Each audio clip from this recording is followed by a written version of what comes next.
It's been 9 months since I purchased this telescope, and it's been in the observatory seeing full use every clear night ever since I got it up all up and running in the observatory.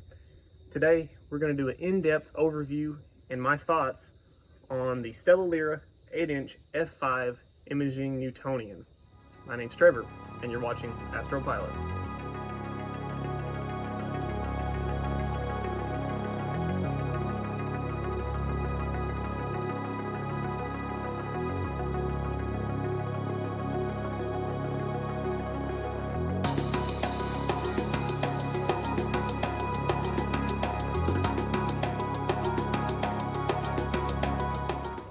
Welcome back to the observatory, everyone.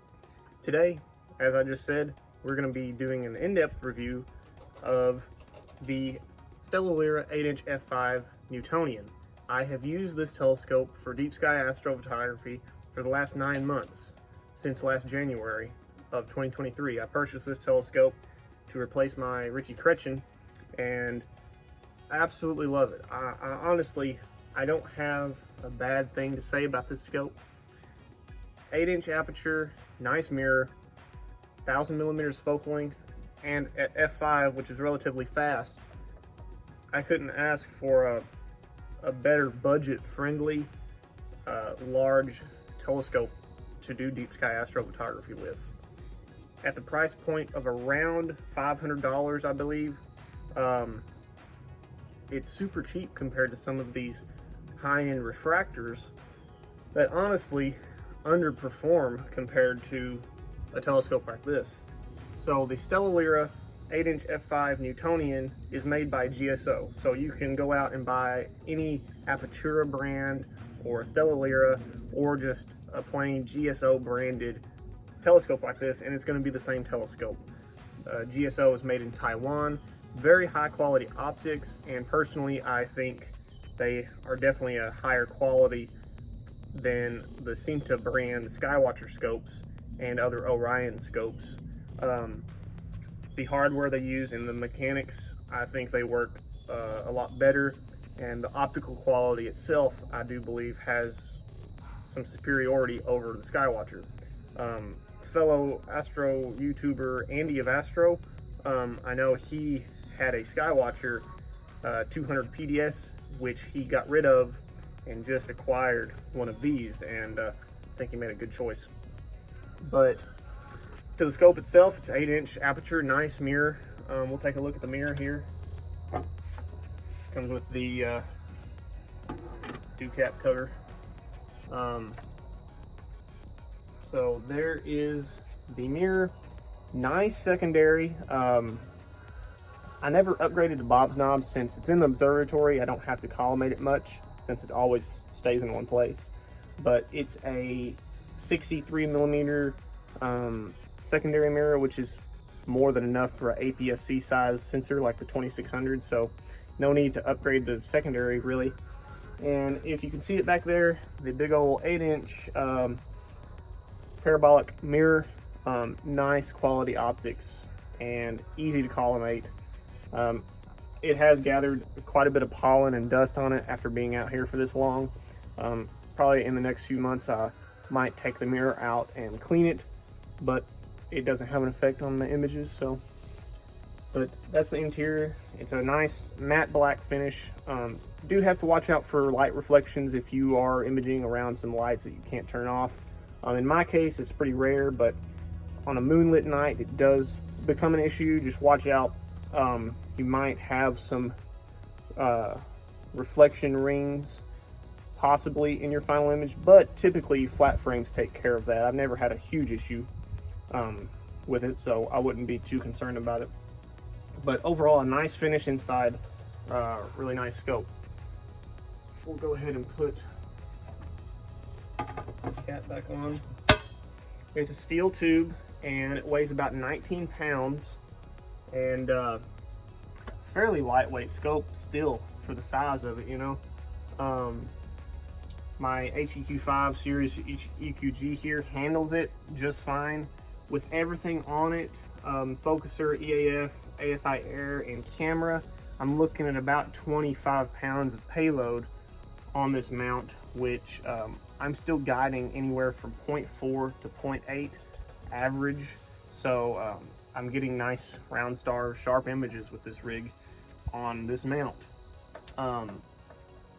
Collimation itself is easy. I've only collimated this scope around 3 times. I check it ever so often just to be sure. Locking bolts here, adjustment screws are black, and it comes with a cooling fan. So every night after it's been in the observatory all day, I just plug in the cooling fan for about 30 minutes and let that primary mirror get down to ambient temperature. I do like to keep this toboggan on the back to reduce any stray light, so I do recommend that for anybody that has a Newtonian. Just put a cap on the back of the scope to get rid of any light leaks from the back, which this telescope does have significant light leakage from the back. If you have any stray light coming in from the back of the scope, just put a cover on there to mitigate all that. Collimation, as I said, really simple. Put your laser in there and adjust the secondary first, then the primary. It's really straightforward. There's a lot of videos on YouTube on how to collimate a Newtonian. But stock out of the box, it comes with the Vixen style dovetail, which is a little, it's not super stable, but I'm not out here freaking like grabbing the scope when it's imaging. A Losmandy D plate would be better for this rig, but I would have to change out the top of the mount and all that. I've never had a problem with stability. Just on really windy nights, I try not to image just because it'll affect the guiding. And that's another thing. Wind catches this thing like a big sail, which essentially a large tube out in the wind. It's so much mass, especially for the declination axis. It's just a lot to work, and I try not to image on really windy nights. If it's above 10 miles an hour, it's probably a no-go. But in terms of everything else, the mount handles it perfectly. For dew prevention, I do use 2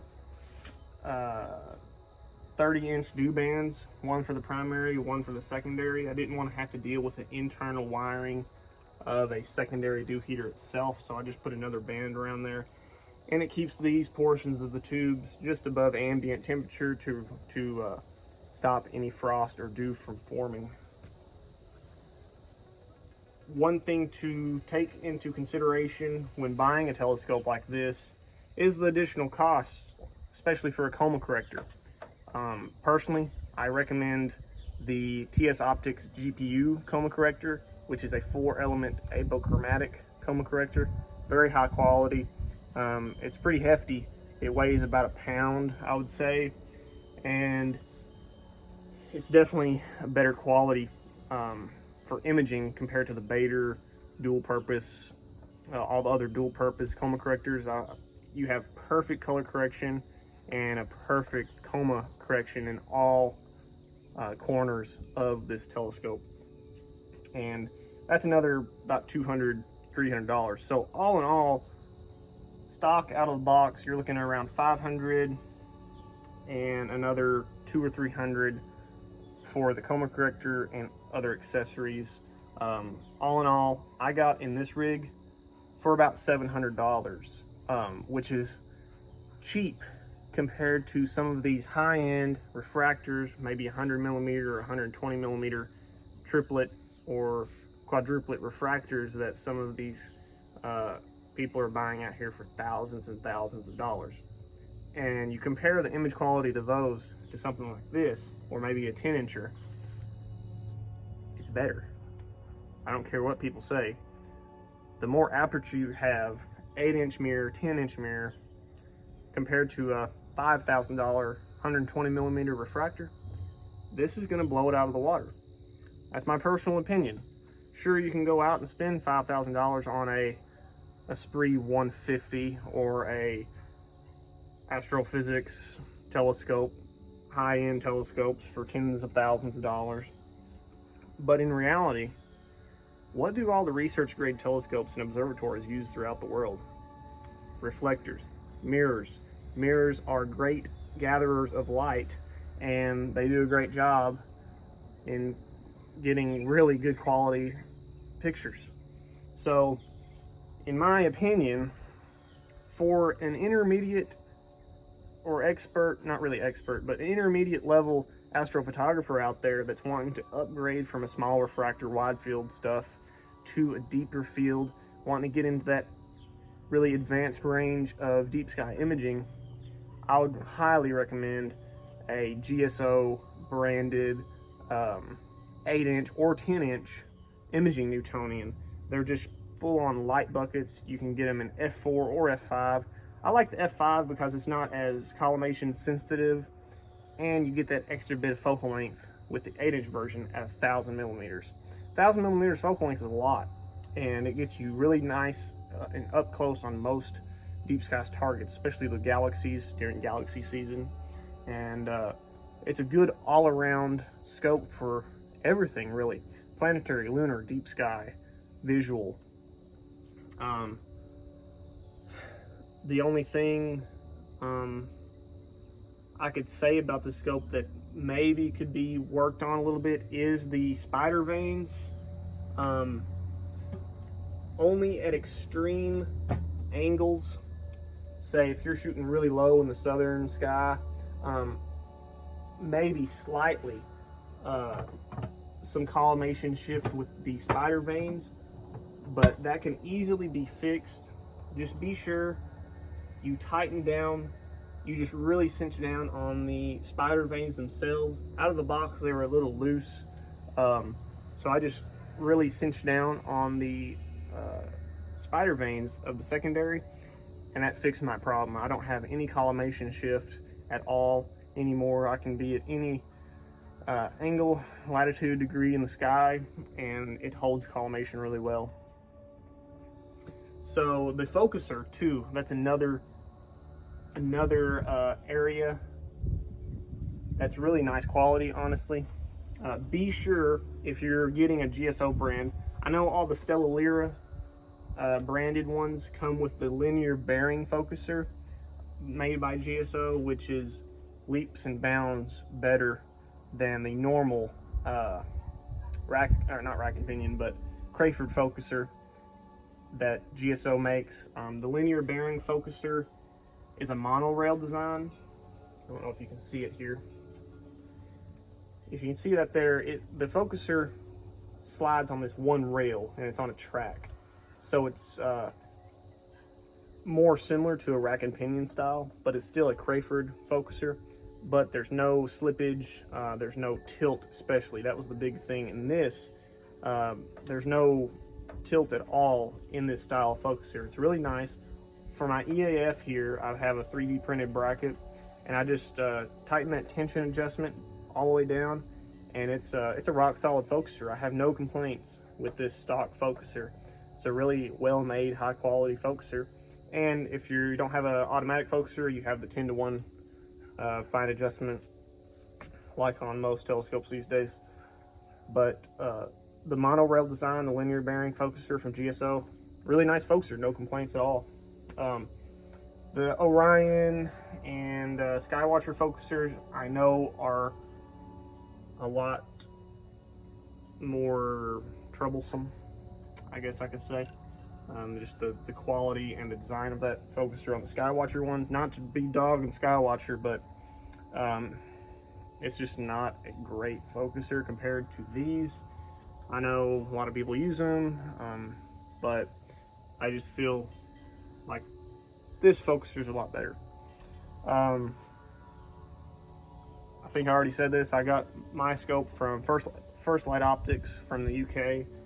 Got to the States in like 5 days, super quick, fantastic work. But all this runs through the ASI Air. I just have the ASI Air mounted to the front of the dovetail here, and everything runs great. All in all, 25-pound payload, and this mount handles it great. And my imaging train, so another thing to talk about is my full imaging train that goes into the focuser on the scope. As I mentioned earlier, this is the TS Optics GPU 4-element coma corrector. Superb quality coma corrector. Can't say enough good things about this.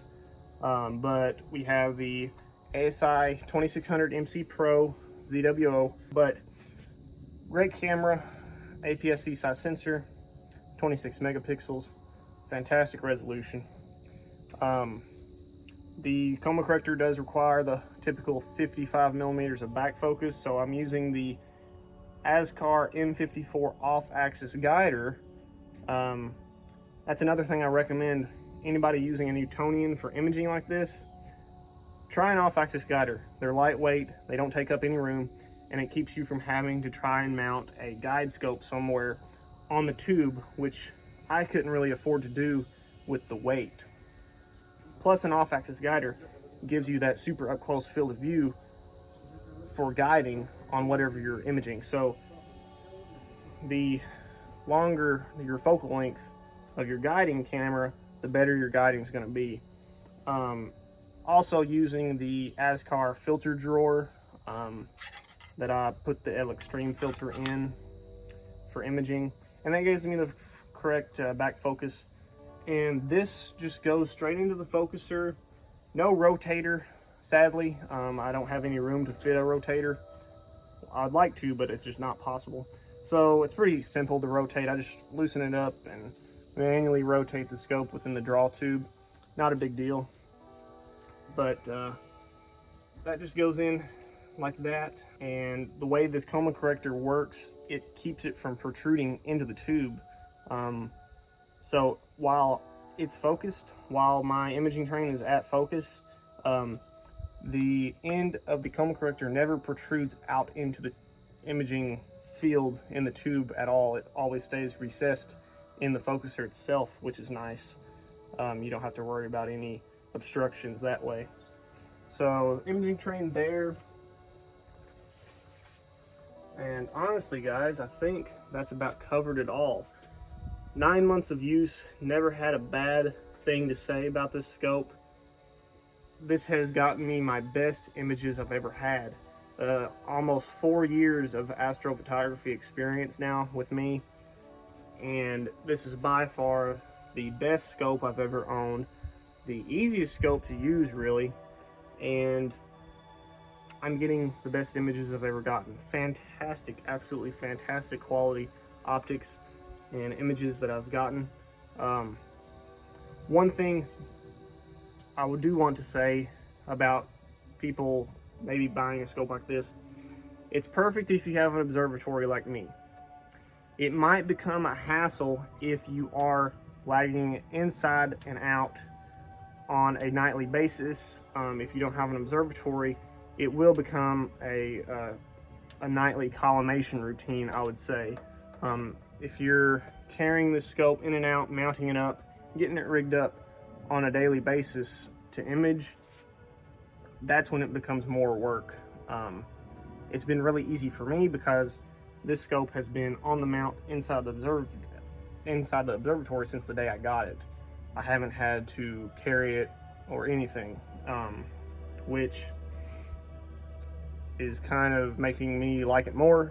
If I did have to set up a whole rig outside on a tripod every time I want to image, it would become more of a pain to deal with because it's so large, it's heavy, difficult to mount up. So that's one thing to think about when you're looking at a large scope. Is it going to be practical? Is it going to be practical for your situation?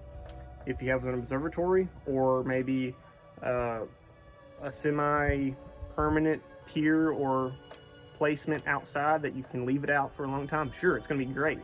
But if you live in an apartment or just somewhere that you can't leave it outside, you have to carry it in and out and rig it up every night, it's going to be a little bit more difficult, something to think about. But back to the point, 9 months of use and it's been flawless. Not a issue whatsoever with this telescope. So do I recommend an 8-inch Newtonian for imaging for any intermediate astrophotographer out there? Absolutely. Couldn't say it enough. But be sure to look at the GSO brands. I would personally tend to stay away from the Cinta branded Skywatcher ones, their mechanics and their quality seem to be a little bit lower than GSO nowadays. GSO makes fine products, and this is an excellent example. So I think that's about all I've got to say. I think I've rambled on long enough. So hope you found this video informational. Hope you got something out of it, especially if you're looking into buying a scope. I do believe the Orion ones are GSO now. I think Orion finally switched from the Cinta brand Newtonians to GSO. I know a few astrophotographers on YouTube that have purchased like the 8-inch or the 10-inch Orion ones, and they're now made by GSO, which is good. Both the 8-inch, 6-inch, 8-inch, and 10-inch are great quality scopes. They're all going to be made the same way. I think the 8-inch is kind of the sweet spot when it comes to just overall usability. You get a nice size mirror, which gathers a lot of light, and still somewhat of a small scope. The 8-inch f5 is that mid-range, medium to large aperture, large telescope that will get you a lot of light in a short amount of time. And the f5, kind of that mid-range fastness too. It's not f4, and you gain a little bit of focal length at the f5 at 1000 millimeters focal length. So that's about all I've got to say about this telescope. I'm extremely happy with it. I know I've been going on and on saying the same stuff probably, but let me know if you have any questions. Please comment. I'm glad to answer any questions about this telescope, any bit of my rig. If you guys are wondering about anything, the mount, the pier, the whole setup, feel free to ask me any questions. Leave a like, comment, subscribe, and hope you enjoyed this video. And on that note, I will share some of my best images I've gathered with this telescope at the end of this video. So yeah, thank you for watching Astro Pilot, and until next time, clear skies.